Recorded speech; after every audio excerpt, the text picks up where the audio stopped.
So today we're looking at something pretty fundamental, really.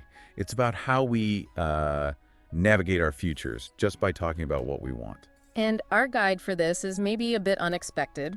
It's from an English learning resource, Day 26 of Spoken English in 40 Days, all about dreams and goals. Right. And look, before you think this is just, verb tenses or something, our mission here is to really dig into the value of expressing aspirations confidently. So we'll unpack why saying these things out loud matters. Some surprisingly useful phrases. Useful phrases, yeah. Look at some examples and how practice helps make it all feel more, natural, ready. Absolutely. What's really fascinating right off the bat is how this simple language lesson, it taps into something, deeply human. Why does just saying our dreams and goals actually do anything? Yeah, what's the power there? Well, the source material, through the examples of David and Emily, hints that verbalizing them clarifies things, it brings them into focus, and it acts as this, internal motivator. Like sketching an idea out. The more lines you draw. Exactly. The clearer the picture gets in your mind, it moves from vague to specific. That makes sense. They even say speaking goals aloud makes it feel more real. And I know for me, there's a big difference between an idea just rattling around in my head Oh, definitely. and one I've actually said. Yeah. It's like, boom, you've made a tiny commitment just by voicing it. A commitment, yes. And there's the social angle, too, which the resource touches on. Ah, right. Connecting with people. Yeah. Sharing what you're aiming for. Like, one day I want to start my own company, or I hope to travel. That's way more engaging, isn't it, than just, I'm an accountant. Yeah. It opens doors. Shared interests. Maybe even finding people who can help or who you can help. Totally. And if you think bigger picture, being able to clearly state your vision for the future, that's tied to confidence, right? Self-confidence, absolutely. When you can express where you're going, people get it, they might support you, but also it reinforces it for you. Your own purpose. Your own direction. Yeah. And then the source gives us these linguistic tools, practical phrases in English for actually doing this. And they're really straightforward, which I think is key. Not complex grammar. We're talking things like I dream of. Like the example, I dream of owning a house by the beach. Nice dream. Isn't it just, then there's, my goal is to, my goal is to become fluent in English. Very relevant to the source. Very relevant. And one day I want to. Start my own company. That was the example. We'll also get, I hope to. Travel to Europe next year. And the last one. In the future, I see myself teaching English online. It's striking how these simple frames cover quite a lot of ground. And what's interesting there, I think, are the subtle differences. I dream of feels maybe bigger, more aspirational. Yeah, maybe less immediate than, say, my goal is to. Right. Goal sounds more concrete, something you're actively working on, planning for. One day I want to feels like, future intention. And I hope to maybe acknowledges there might be obstacles, there's a desire, but maybe not certainty. And in the future, I see myself.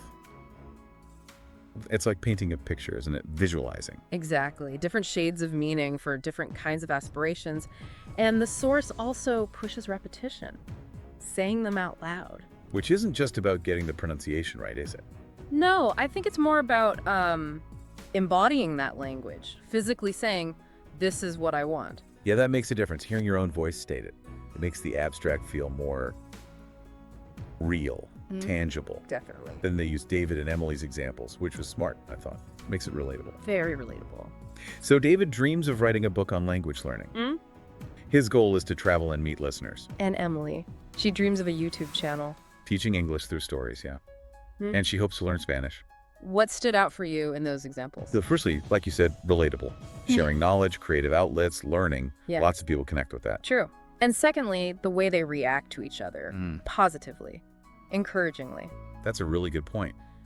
It highlights how a supportive environment helps. Hearing someone say, that's great, about your goal. It's validating. It can give you a real boost. Yeah.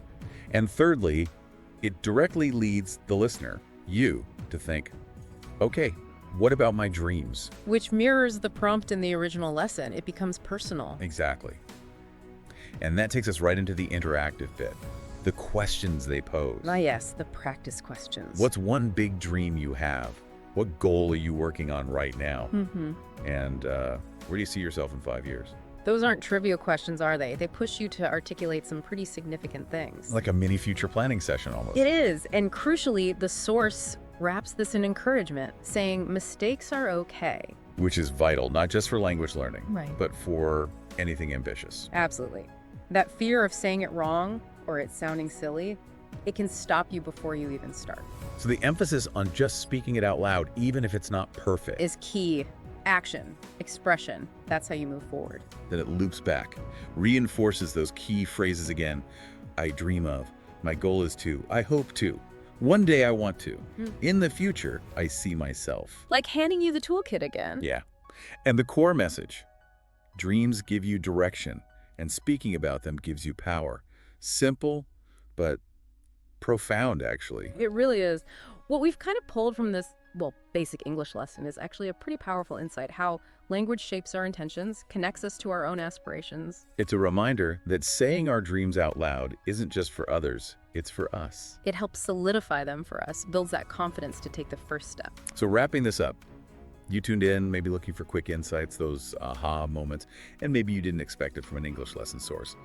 But the core idea, giving voice to dreams and goals, Regardless of the language. holds real power, clarity, motivation, connection with yourself, with others. Which leaves us with a thought for you to maybe chew on. How might just regularly articulating your dreams, even simply, informally, how might that start to shift things for you? Yeah, shift your perspective, your actions day to day. Could it build a stronger sense of purpose? Accountability? Even if you're not learning English, it's about the act itself. The power of giving voice to what's inside. Something to think about.